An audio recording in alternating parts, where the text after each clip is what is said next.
farmers. 11:25 na mga farmers. Gutom na ako, hindi pa ako nag-merienda mga farmers. Dahil konti na lang itong pinapatubigan ko mga farmers. Isang pintang na lang to.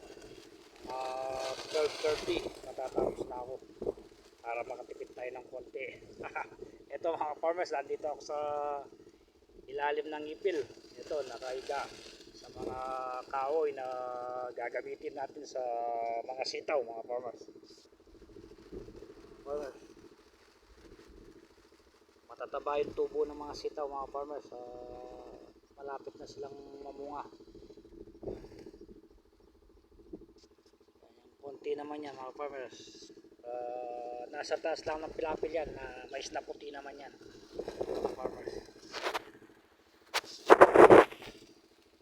Para pag nagpatubig ako ng pangatlo, may ilalaga ako, makakatipid tayo sa tinapay mga farmers.